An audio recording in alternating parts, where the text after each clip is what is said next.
berakhlak. Jadi kalau dalam pandangan Ibnu Miskawih, akhlak itu adalah perilaku spontan, alami, polos, natural. Baik itu berbuat baik atau baik itu berbuat buruk.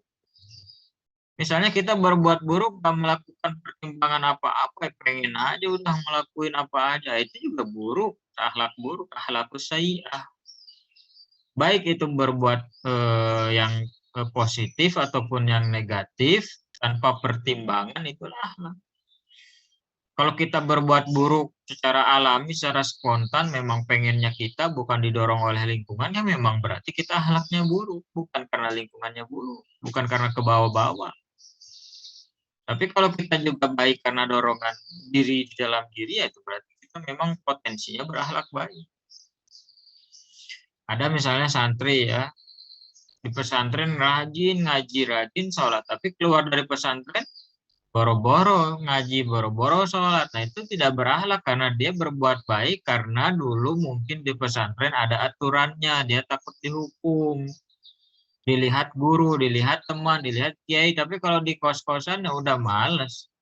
Nah jadi bagaimana kemudian menumbuhkan sebuah sikap secara alami untuk berbuat baik itu? Nah ini yang menjadi catatan di dalam pandangan Ibnu Miskawih. Gimana sih orang itu berbuat baik itu memang didorong oleh keinginan pribadi.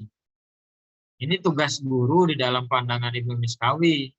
Bagaimana guru membangun, ini suara saya jelas nggak, soalnya hujan deras di sini? Jelas, Pak. Oke ya. Jadi dalam pandangan Ibnu Miskawih adalah tugas guru, pendidik ya, filosofi pendidik manusia mampu mengantarkan pendidiknya itu berbuat baik bukan karena ingin dinilai oleh pendidik. Jadi kalau kita sebagai guru mencetak murid yang baik, tapi murid yang baik itu berbuat baik hanya karena nggak enak sama kita, itu belum berhasil.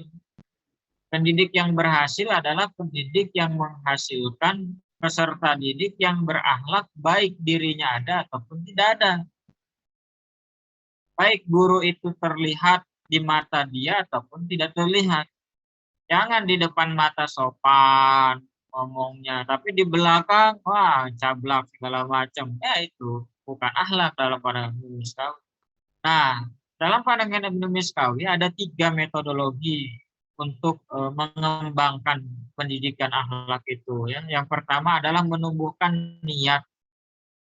Jadi bagaimana mungkin guru mampu mengubah perilaku peserta didik kalau peserta didiknya itu tidak memiliki niat untuk berubah. Jadi yang terpenting adalah guru menumbuhkan niat di dalam diri peserta didik ya. Bagaimana murid itu memang memiliki kemauan gitu maksudnya. Seperti di dalam Al-Qur'an kan innallaha la yughayyiru ma biqaumin hatta yughayyiru ma bi anfusihim. Jadi catatannya adalah bagaimana kita itu sebagai guru mampu memotivasi peserta didik untuk memiliki keinginan perubahan di dalam dirinya. Nah, dalam pandangan Ibnu Miskawih agar murid itu terangsang ya, terstimulasi untuk berubah ya, kita harus menampilkan keteladanan.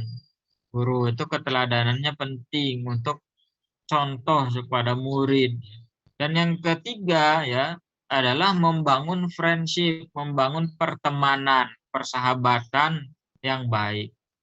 Jadi dalam pandangan Ibnu Miskawih ya, orang berakhlak itu tidak cukup berakhlak untuk dirinya, tetapi dia harus mampu menularkan kebaikannya kepada orang lain. Misalnya Fadil Abdul Sofi rajin ngaji, tetapi nggak peduli teman-temannya misalnya nggak ngaji atau apa, biarin aja lah dia, mereka saya nafsi, nah nggak bisa begitu. Kalau dalam pandangan Ibnu Miskawih, metodologi untuk menebarkan perilaku yang baik itu harus lebih diutamakan dibandingkan berperilaku baik itu sendiri. Kalau keburukan kan kita nggak perlu ngajak, orang pasti terinspirasi itu. Tapi kebaikan itu harus ditebarkan, karena kadang kebaikan itu kalau kita tidak tebarkan, orang tidak terinspirasi.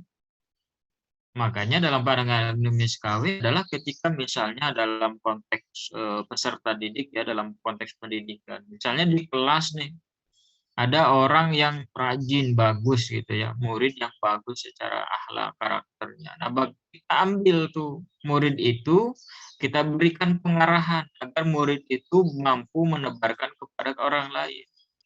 Misalnya dia ini di sekolah rajin sholat duha, misalnya ya, rajin puasa sunnah. Kita berikan arahan kepada murid itu, bagaimana murid itu juga bisa mengajak kepada orang lain. Jadi di dalam konteks akhlak di dalam pandangan Ibnu Miskaweh itu bagaimana akhlak itu bukan terinternalisasikan ke dalam pribadi murid saja, tapi juga tersosialisasikan ke dalam lingkungan. Nah, kenapa? Karena sebagaimana yang dilakukan oleh Nabi ya, tadi ya disebutkan hadisnya itu ya, innama bu'itsu liutammima makarimal akhlak. Kalau Nabi itu berakhlak untuk dirinya ya Nabi tidak perlu dakwah kan. Nabi tidak perlu mengajak sahabat, tidak perlu memperbaiki masyarakat. Ya, dia udah baik untuk dirinya, udah selesai. Tetapi yang dimaksud dengan tahzibul akhlak atau ta'dibul akhlak itu, pendidikan akhlak itu adalah bagaimana akhlak itu mampu menjadi satu kebudayaan sosial. Akhlak yang baik itu mampu menjadi satu habituasi sosial, menjadi kebiasaan di lingkungan, bukan hanya kebiasaan pribadi. Ya. Agus Setiawan misalnya bagus tetapi hidup di lingkungan yang buruk. Nah, itu bagaimana tugas Agus Setiawan itu mensosialisasikan akhlak yang ada di dalam diri Agus Setiawan menjadi akhlak sosial. Gitu ya. Ini dalam pandangan Ibnu Miskaweh pendidikan akhlak ini 3 ya tadi kesimpulan. Yang pertama adalah menumbuhkan kemauan secara personal. Yang kedua adalah melahirkan keteladanan, model untuk memperkuat kemauan personal. Dan yang ketiga, ketika kemauan personal ada, ya modelnya ada, kita sosialisasikan secara komunitas, secara community. Dengan begitu akan lahir generasi-generasi yang positif, generasi yang wisdom, generasi yang bijaksana, generasi yang mampu membangun satu peradaban yang baik. Jadi jangan kalah dengan keburukan. Kalau keburukan itu menyebar dengan cepat, maka kebaikan juga tidak boleh lebih lambat daripada keburukan itu. Contoh misalnya kalau dalam konteks digital ya, channel-channel YouTube yang tidak mendidik itu banyak. Pertanyaannya seberapa banyak channel YouTube yang mendidik yang juga ingin mengalahkan channel-channel yang tidak mendidik.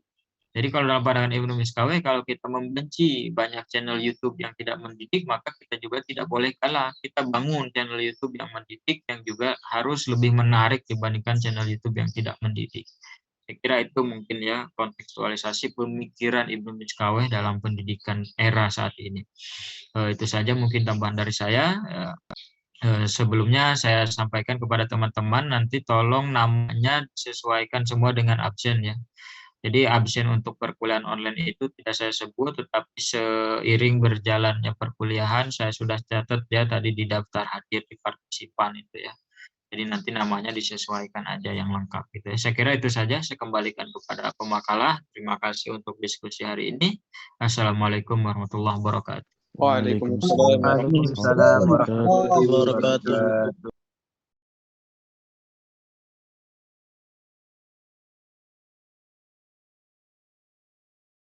Baik, terima kasih pada dosen yang telah memberikan tambahan